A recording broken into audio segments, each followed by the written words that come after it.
Okay, today is kind of a special episode.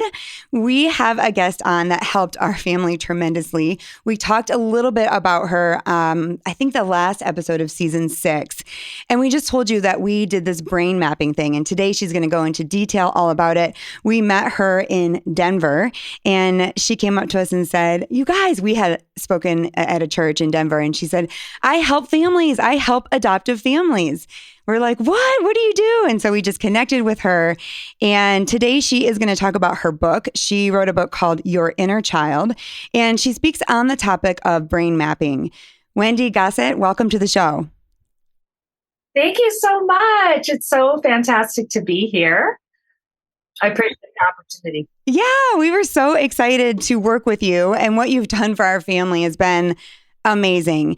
In the adoption world, we're always trying to figure out if our kids' behavior is normal and healthy, or are they having an adoption issue or a trauma issue, right? And for some of us who have not raised birth children, we really don't even know the difference. So we're always like, oh no, is this an issue?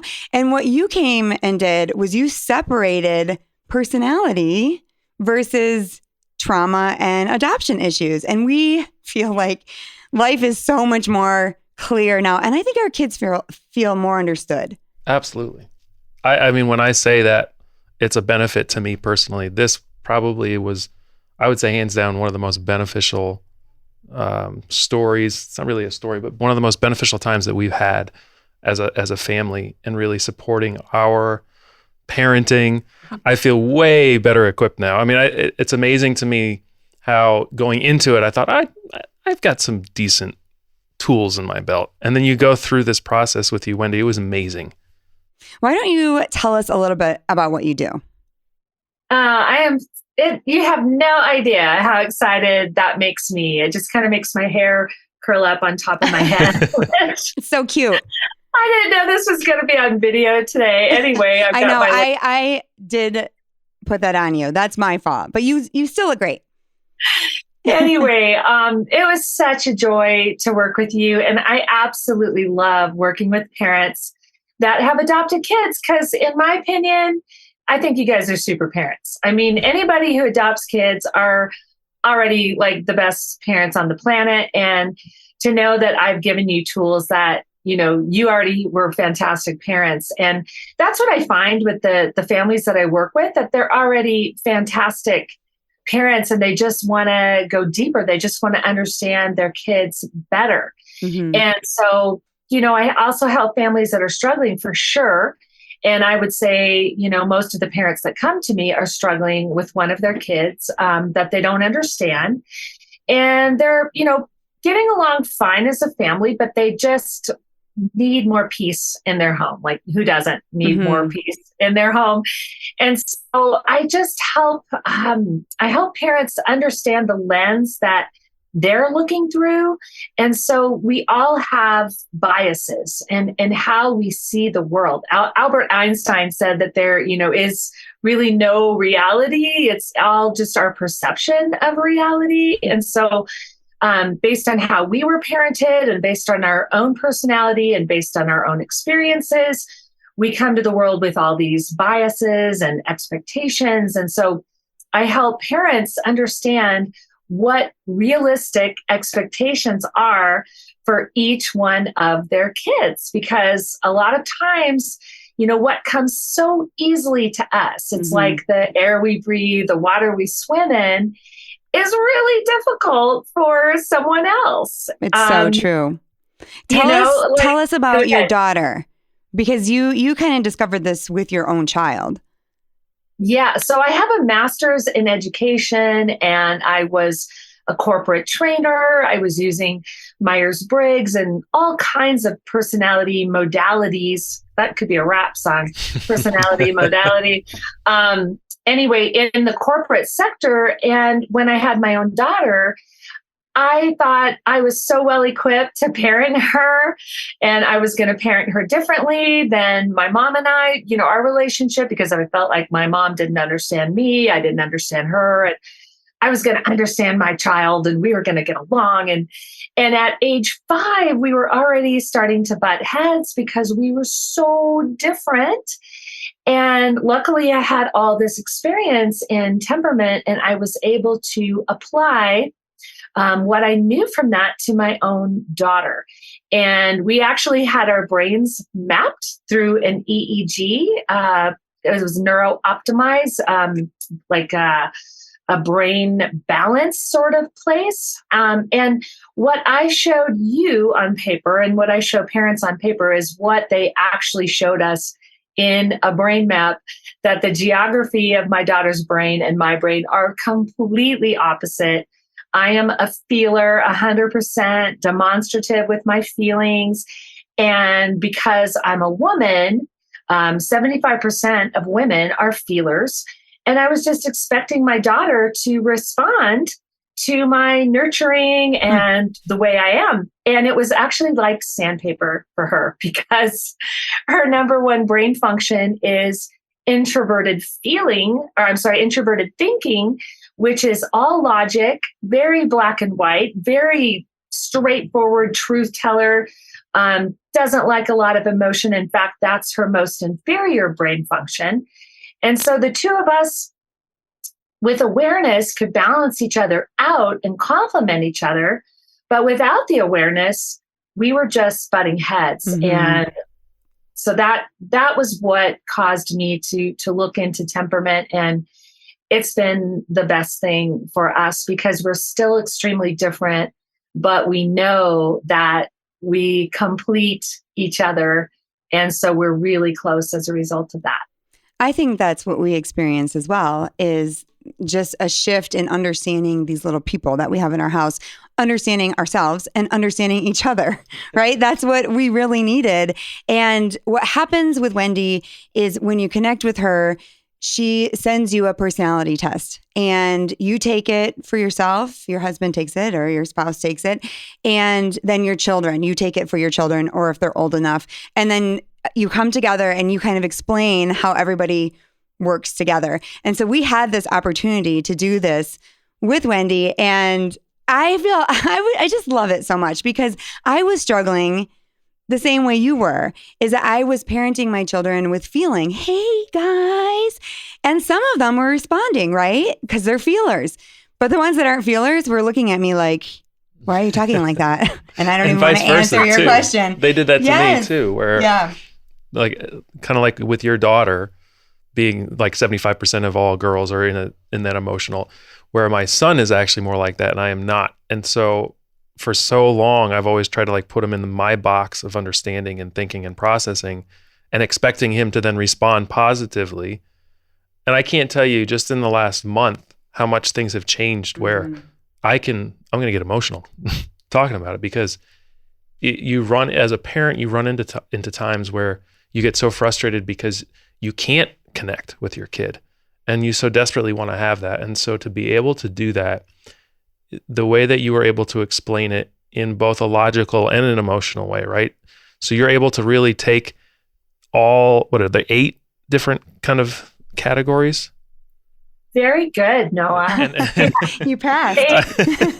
But being able to do that and then explain that, and really, it's just such a helpful thing. We've talked to so many friends and parents ourselves already, and saying, you've got to do this, if for anything else, to be able to connect just a little bit more with your kids and your spouse too.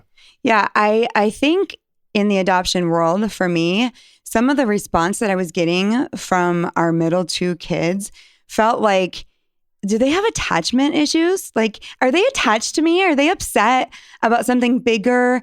And honestly, it was because I was approaching them in not a way that was their personality, right? And now the shift, especially between Vivi and I, is so wonderful. And spending time with her one-on-one, but in a way that she wants to, not like going shopping, where my other 2 girls are very much like, yeah. And then she wanted to do something else, and recognizing that she is more of an intuitive, she is more of a, what is she? She is an introvert, sensory. Yes. Yeah. Yeah. But she's also an introvert, right? So that kind of shifts things too. Because Lily is also, so much like me, but she's introverted. So that changes the dynamic there too. And often Lily and I do have moments because she's a feeler, but I didn't realize how much she needed to be in her room alone and just, really recharge that way. I was like, come on, let's go. And AJ is the only one that can keep up with me, right? I'm like, he's the most attached, but that is not true. It doesn't mean he's the most attached. He's just the most like me, right? We're the same and we get each other. But we found out that Noah and Malia are the same. And so now parenting her, I'm like, oh, what would Noah do in this situation? Like, how would Noah feel about this, right? And really trying to think how she thinks and not just, giving gifts it's so much deeper. And I just see our kids are so much happier. Do we get it right every time? No, because you factor in being tired. You factor in all the normal parenting stuff, right? That can make you off and you wish you had done better. But at least we have, like you said, a roadmap. We go back to this book. We look up their stuff. We read about it. And he's doing it for me. And sometimes he'll say to me, I just never knew you thought like this. Like, I can't believe this. Well, it just came up the other day. We were talking about something. You're like, man, I can't do this even for a year. And in my way of thinking, I'm like, it's a year. That's no big deal. But then to be able to understand like just how April processes things, a year is a long time for her personality. And, before I'd probably be like really harsh and judgmental on me, like, it's a year. So what? But now it's like, oh, yeah, that's probably really hard. Like a month would be really hard. It was so nice for him to say, yeah, I can see how that would be really hard for you. Before I didn't understand that. And that makes a world of difference, right? You can't change anything necessarily. He's not trying to make me more like him or vice versa, because that does not work, right? But understanding and then helping each other through that, see the bigger picture, right? See the end goal. And I'm always really good with AJ, and I felt sad that they were missing each other because this is his dad. And it's like he couldn't understand. But now we just went through this huge thing with AJ and the basketball team. And he's in 6th grade. And we didn't realize they only take mainly 7th graders. And AJ just went through so much. And I feel like you leaned on me and trying to understand, like, okay, April as like a 6th grader, right? Would she feel like this would be devastating? And you didn't parent him from the way that you felt, although you could add in the way you felt through your personality, right? But you didn't have to become him. You just had to understand him. Right. Yeah, that's so great the way you said that. I call that differentiation because, kids tend to rebel. They don't rebel on purpose. They rebel because they're trying to differentiate from you. They're trying to say, I am different from you, and I want you to see that. I want you to see me, and I want you to see how different I am from my siblings. Mm-hmm. And so when you're coming at them already saying, this is how I am, AJ, and this is how I would respond or how I would approach it, but I know I'm different from you. Noah, I'm talking about you. And so not only are you teaching him about you, which teaches him about other personalities in the world, but you're also acknowledging how different the two of you are. So now he doesn't feel like he has to run away from you to show you that you're different, because you're already doing that differentiation for him. And, I love to tell my parents too, that it's this mutual respect. So many times it's arbitrary parenting where, you're telling the kids, this is what you need to do. This is how you need to improve. This is, whatever. And some parents lecture more than others too. And so it's always good to be aware of that. But it's wonderful when you can have this mutual teaching relationship, this mutual respect, where you can say, I have these strengths, but then I also have these limitations, because I feel that no one is born with a bunch of weaknesses. You're born with strengths, and the weaknesses form from overusing, underusing, or misusing those strengths. And so you're able to say, these are my strengths. And, for example, one of your strengths might be, keeping things really neat and organized. And then you might say, but I realize that that's not really one of your strengths. you're more creative. And you know what? I really lack in the area of creativity. So guess what? You totally help me in the area of creativity. I love to learn from you. And so then that opens it up for that child then to say, well, Dad, I want to learn from you, with that you're more organized or whatever. But it starts with the parents acknowledging the strengths of the child that they lack, and for the parent to model that there's always things that we can grow on and that we grow in and that we can improve on. So I have a million stories. Like the fruit from being with you just goes on and on. You suggested with Lily that we start a journal, that we write back and forth, right? That she loves writing. She's very creative, but she doesn't always like to sit and have a long talk. Sometimes she does, but if I don't have the time to do that, let's start this journal. And I thought it was really cool because not only did she love that, but we had a guest on, I think 2 episodes ago, and she said a teacher changed her life because she started journaling back and forth with this. She wanted connection, and she wasn't doing well in school, and they kept saying, "Oh, it's her, behavior, or does she have a learning disability? Is this adoption?" All these things. And you know what it was? She wasn't connecting with her teacher. And if she wasn't going to get that connection, she wasn't going to do what the teacher wanted. And I know a lot of kids want connection, but for her and her personality, that's what she needed to even write in her book, to even do math. She had to know. And this teacher took time out with the journal thing that you suggested. The teacher said, your goal is not a sticker. Your goal is lunch with me. Oh my goodness. And then she started changing her life and working towards these goals that were more interpersonal, right? I mean, that's just understanding a person's little personality and what they want. And I just love that. I love that you have done this for our family. We have just gone through it with AJ. I'm telling you, with the basketball. And then Noah was coaching a team. Can I talk about this? It's like a sting. But I mean, this is just where we applied this. This is where we went to the tools, right? There was this thing that happened that the other coach was really angry, like yelling. That is not Noah's personality. Noah is very much a calm thinker, and he usually gets to the bottom things by being very calm and very stern, and people usually follow what he's saying. In this situation, the loud, manipulative coach won, basically. And he fought in this winning game point. It was a big deal. And AJ was really, really disappointed. And I think Noah and I came together and said, listen, this is what he wanted you to be, that loud person. But it is okay if you talk to him and say, that's not who I am. But I want to try to do those things. And I could talk to Noah and say, this is how he's feeling. And I could talk to AJ and be like, listen, Dad did awesome. He did awesome.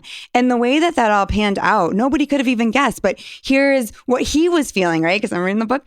And it just felt like it wasn't a big explosion. It was just a bunch of pain that we were making our way through and misunderstanding. But I feel like he so quickly bounced back, and it wasn't like, oh, Dad just doesn't get me, Dad. And we're going into teenage years where you don't get me is a big deal. If we can start right now saying, hey, we don't always, I probably do a little bit better, but your dad showed up. Your dad was there. He was fighting for the team. He fights in a different way. He's not going to yell like that coach because that's not his personality. And I think AJ even was understanding us better, our dynamic. What do you think? I know it was a hard weekend. It was hard, but yeah, I think just being able to process through very differently and being able to acknowledge where my weaknesses are. And I mean, from a coach's perspective, there are so many things I can learn from that just in general, but being able to, because we've got AJ on the team, but there's other personalities on the team too. And as a whole, you could sense the entire team needed something that I was not able to necessarily give them in the way that they really needed. And so as a coach, being able to refocus where my thought process and even where my focus is during the end of a game, there's so many lessons in it, but then being able to take a step back and really look at from a personality perspective, like you said, I have these strengths, right? which then, if I'm not really spending time developing myself, can actually become weaknesses too, right? And so being able to say, okay, there are certain things. I was actually just telling April, I said, I fully understand why you need at least one assistant coach now, if not more. He's like, I was going to pull you from the crowd because you were going to yell at the coach, right? And just try to figure it out and try to do what's best for the team. But when we don't succeed, we can at least understand each other. And I feel like that's success. And I think there's this, maybe this is just a male ego thing, but there's definitely, as a dad and as a man, you want to be all things to all people. Right. Mm-hmm.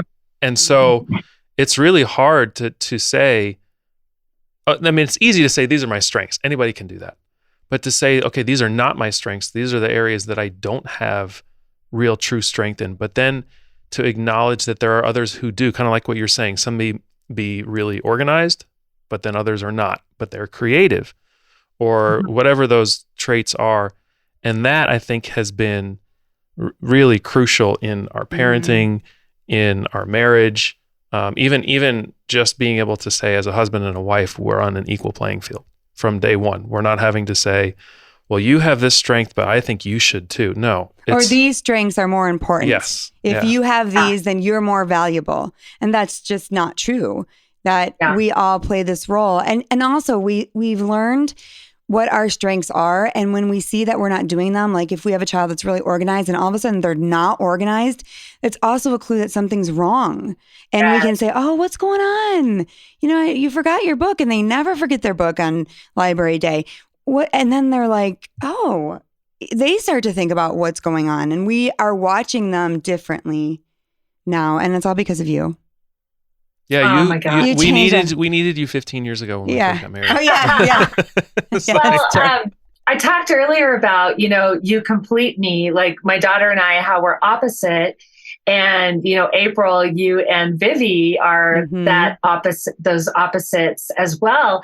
But like you said, Noah, there are 8 brain functions and everyone prefers 4. And so the recipe for chemistry in couples is usually you have the same 4 brain functions, but they're in inverted order. And so you balance each other out. And I like to say that before marriage, it's chemistry. That's what creates that spark. But then after marriage, it's carpentry, because it's a lot of work, because you have to understand each other. That the very thing that attracted you can be the thing that repels you once you're married, because it's your most inferior function, but it's your partner's number one function. And that does not go away. Like you April don't stop being annoyed at too hard. Laughing too hard. But now I know. I don't feel so misunderstood. And like he just doesn't get me. It's like he gets me and he's still annoyed. Or vice versa. Doesn't mean those things don't. Just because you understand something doesn't mean it's any better. But you're right with the questions. Oh, sorry, go ahead. Well, I was just going to say, it can be so validating to know that, I own who I am. And I can't be everything. We try to be, but, and some people do a better job at being everything than others. But, when it comes down to it, we want to encourage our kids and ourselves to work with the strengths that we've been given, because that's going to be the best version of ourselves, as opposed to trying to be all things to all people. Right. Or taking things personally. I think parents often, especially in adoption, you take it personally. Like, are they not happy here?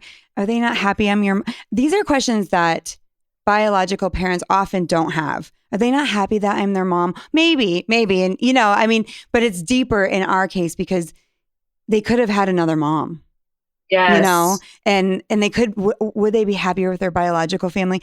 And I always thought a little bit, what if their biological family got them better? And I'm just not getting them, because you go down this bad spiral and you stop that spiral. And I want to talk about when the personalities are switched, that can be really hard too. For instance, AJ and I are more like, he talks nonstop. My friends who have boys say, my son tells me nothing. I'm like, really? Because when AJ comes home, he sits down and tells me everything that's going on. And that's because he has actually, would you say 75% more females have his personality. And that's hard for Noah. He's come on. What are you doing talking so much? Let's go play, and it's like, oh, it switched. But also with Vivi, I was trying to talk to her in like, this like, woo, wave, all emotional.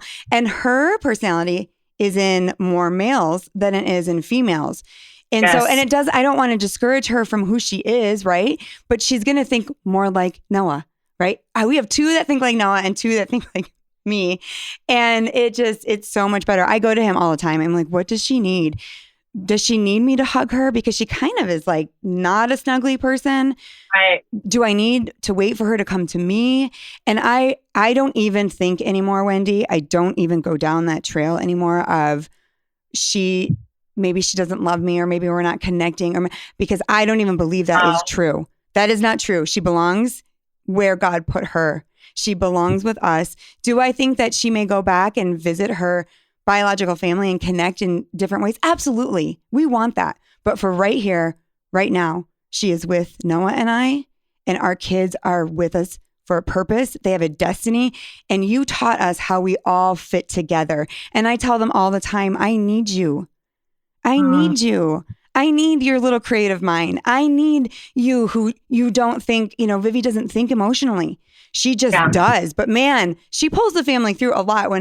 If AJ's upset about basketball and he's crying and Noah's trying, she's the one who is actually pretty solid. And during the time that we were last weekend, she was like doing the things that she knows to do, putting the shoes away. She went to organizing, right? Because that's what she knew she could do to help the family. And what a great role to be like, I know you don't understand, we're all crying, but you are doing you and we need you.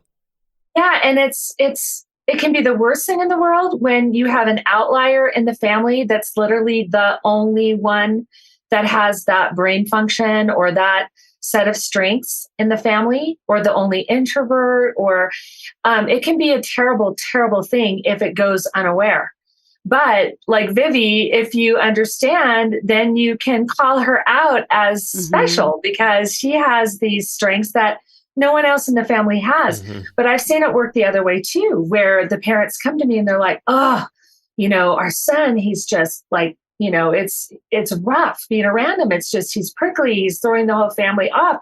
Well, it turns out that the family just didn't understand him. He felt like an alien in his own family. And, and that's why I just get so much joy working with parents, because I feel like I'm able to just help them just unwrap the gifts that are in their own family that they don't even really understand because they're looking through a blurry lens when they see their kids. Just like I was with my daughter. When you have a 5-year-old who doesn't show appreciation when you take her out of school to go see Frozen. Like, I took her out of school one day to go to see Frozen with me, and she didn't even crack a smile. She didn't even say thank you. And I thought she was broken. I didn't like my own daughter because she just seemed unappreciative. And, and I didn't have the added issue of having her be adopted and thinking that she didn't love me. So I can't imagine how that would feel. But, that's how I felt with her. I wanted my daughter to sing more than anything because I'm a singer, and I would be singing in the car, rehearsing for something. And she was only 4 or 5. And she'd say, "Stop singing, mommy." You see these Hallmark movies where the mom is singing to her child, and my child's like, "Stop singing, mommy." She sings with you now, though. She is a worship leader. She sings all the time in her room. I just had to back off. It's kind of like you and AJ, Noah. I had to back off and just let my will for that die. And what happened with her personality type, and I can tell every parent that has a child like my daughter, just plant the seed and walk away because they will come around, but it has to look like it's their idea. It has to look like, right. Yeah. Yeah. I just have a great message for adoptive parents. If you're out there and you're listening to this and you're like, I need Wendy, I need a coach, I need someone to help me understand, because if we don't understand our little people, that little thing that we're talking about right now, that insecurity that we have as a mom saying, oh, does this child like me? Or even the child saying, no one gets me. I'm adopted and no one gets me. We want to end that. We want to put an end to that. That is a little voice that is not true.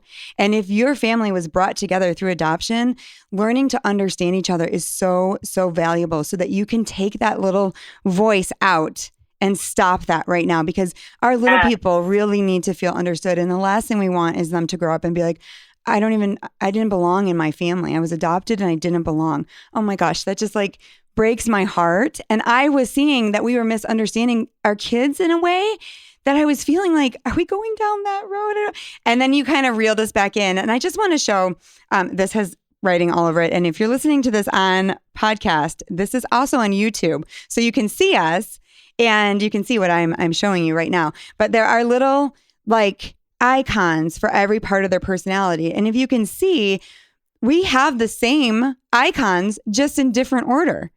So there are strengths, and we can look at this as our roadmap and say, oh, okay, right now, okay, AJ's acting this way. And then, he does have a little bit of the house, but it's very last, right? And so you explain how those roles play, those little icons play in a little child's life or in our lives, and how to bring those, what you call the baby, out in what part of them is a teenager. I know it's kind of like complex to understand it, but you really take people through the phases of even the icons that they have. Yeah. So it's like a car model with the psychological functions, and it's kind of like the back end of Myers-Briggs. Mm-hmm. And I feel like it's the most user-friendly, but very diagnostic tool. Just like what you're doing right there. You look at that brain map and you can diagnose what's going on with AJ based on how his brain is situated, the geography of his brain. And with AJ, the reason he is so creative, he has the most creative brain out there. What balances that creative, open-minded brain is his baby function, which is the details. And it's designed to balance his brain. And as an adult, he'll find much more balance as his brain develops. But as a child, it's very out of balance. And he's all about the big picture and going from A to Z, but he skips B through Y. And so it's like passengers in a car. We all prefer 4 brain functions the most. And whatever brain function is driving, that is most of our personality. But we have a co-pilot in the front seat also. So our front seat brain functions make up 80% of our personality. And then we have a teenager and a baby in the back seat. And those are underdeveloped. And they start developing when your child's, around 10, 11, 12 years old. And then they just continue to develop from there. So I'm even able to help parents kind of forecast what qualities are going to develop in their child down the road. And the book talks about that. All ages, what you're going to be able to expect from your child, and even what you're going to kind of expect from them as an adult, and what you can kind of steer them towards and steer them away from. And, from AJ that he's a dabbler. And so that's probably hard for you, Noah, to understand, because you're like, find one thing, stick with it and master it. Whereas AJ is like, I'm just going to dabble with, everything and just be a dabbler my whole life. And that's kind of part of what makes him who he is. And I don't want to put words in your mouth, but his personality type is that. And so it just helps parents, just kind of know what to expect when they're putting their child in sports, what kind of sport to put them in, and how much to expect them to commit to one thing, or that sort of thing. So it just really helps to forecast for the future and to build a framework as well for how to parent them. Even today on the way over here, I mean, I could talk to you all day about this. I know. We could do because all the things in our family right now. April and I were even talking about something with AJ and how we needed to get him to this place of understanding. And now I'm sitting here listening to you again and talking, and I'm like, no, we don't need to get him to a better place of understanding. We need to understand, almost like a reminder of this is just how he functions. And so in that, like you're saying, encourage the weaker parts of that personality to come forward. But at the same time, it's just, that's his personality. Like that may be something for the rest of his life. Right. And I do want to say that as we kind of pull apart, oh, this is their personality, you will still probably see adoption issues, right?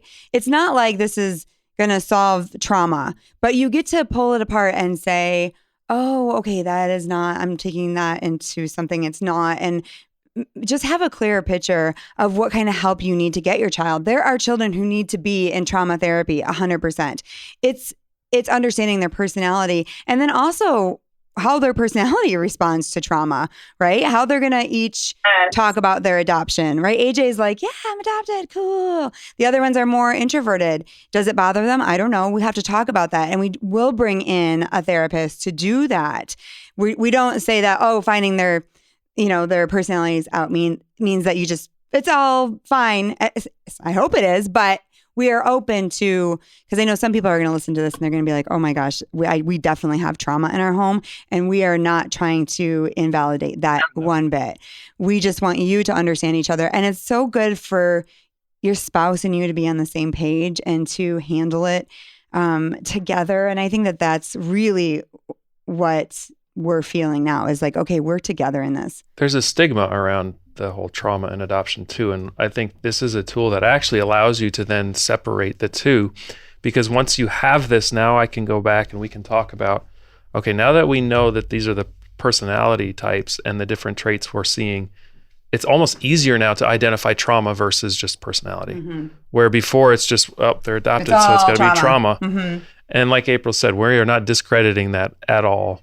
This is really, I think, a tool to improve your ability as a parent. And I think it's not just for adoptive parents. I mean, this is our topic. So absolutely. And sometimes some things that kids go through are not for adoptive parents. Like it just doesn't work. But this is one of those things that can go both ways. I just am passionate about it. And I'm talking to so many different families, and I'm always thinking, you need Wendy. Because they're like, I don't know, all of a sudden this thing came up in 4th grade and our daughter's bawling her eyes out and we've never had anything happen like this before. And it's like, you need Wendy because she's going to help you separate that and parent her. And I've sent lots of families to you. I want people to go to you. They're going to call you. How do they get a hold of you? Well, I have a website, wendygossett.com. So my last name is Gossett. And they can buy my book there. They can take a free child temperament test. It's a shortened version. There's my book. Nice job. Nice Vanna White. That's my Vanna moment. There.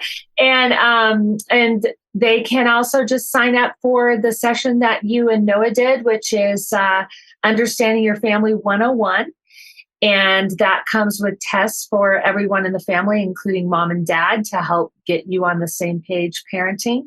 Because sometimes parents are just pushing against the tide of their child's temperament, and this will help you just to relax and to go with the flow. Because so many times you'll have in-laws or parents saying, oh, you need to do X, Y, and Z. And this way you can tell those people, nope, I am parenting my child exactly the way they need to be parented. I have, I know their temperament and this is what they need. And it just gives you so much peace of mind as parents. Thank you so much, Wendy. I appreciate what you have done for our family, and I hope you can help a lot of other families. Noah, thank you for also joining. I know I talked about some hard topics. That was great. That's our hug, our camera hug. Camera hug with the wires. All right, Wendy, take care. Thank you so much. Thanks, Wendy. And thank you for listening. Don't forget to subscribe to our weekly podcast and follow us on social media. Thanks for joining us on your adoption show. See you next episode.